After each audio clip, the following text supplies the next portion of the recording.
Matthew chapter 14. At that time, Herod the Tetrarch heard the reports about Jesus, and he said to his attendants, "This is John the Baptist. He has risen from the dead. That is why miraculous powers are at work in him." Now Herod had arrested John and bound him and put him in prison because of Herodias, his brother Philip's wife. For John had been saying to him, "It is not lawful for you to have her." Herod wanted to kill John, but he was afraid of the people because they considered him a prophet.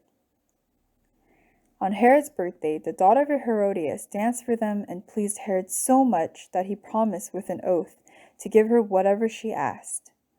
Prompted by her mother, she said, "Give me here on a platter the head of John the Baptist."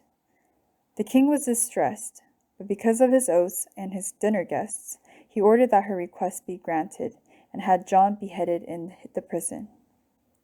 His head was brought in on a platter and given to the girl who carried it to her mother. John's disciples came and took his body and buried it. Then they went and told Jesus. When Jesus heard what had happened, he withdrew by boat privately to a solitary place. Hearing of this, the crowds followed him on foot from the towns. When Jesus landed and saw a large crowd, he had compassion on them and healed their sick. As evening approached, the disciples came to him and said, "This is a remote place, and it's already getting late. Send the crowds away so they can go to the villages and buy themselves some food." Jesus replied, "They do not need to go away. You give them something to eat." "We have here only 5 loaves of bread and 2 fish," they answered. "Bring them here to me," he said. And he directed the people to sit down on the grass. Taking the 5 loaves and the 2 fish and looking up to heaven, he gave thanks and broke the loaves. Then he gave them to the disciples, and the disciples gave them to the people. They all ate and were satisfied, and the disciples picked up 12 basketfuls of broken pieces that were left over. The number of those who ate was about 5,000 men, besides women and children.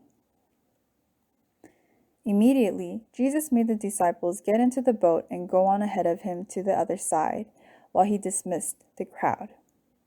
After he had dismissed them, he went up on a mountainside by himself to pray. When evening came, he was there alone, but the boat was already a considerable distance from the land, buffeted by the waves because the wind was against it. During the 4th watch of the night, Jesus went out to them, walking on the lake. When the disciples saw him walking on the lake, they were terrified. "It's a ghost," they said, and cried out in fear. But Jesus immediately said to them, "Take courage, it is I. Don't be afraid." "Lord, if it's you," Peter replied, "tell me to come to you on the water." "Come," he said.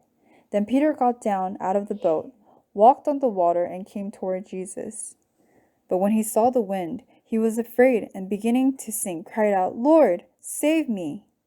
Immediately Jesus reached out his hand and caught him. "You have little faith," he said. "Why did you doubt?" And when they climbed into the boat, the wind died down.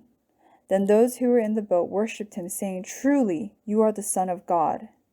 When they had crossed over, they landed at Gennesaret. And when the men of that place recognized Jesus, they sent word to all the surrounding country.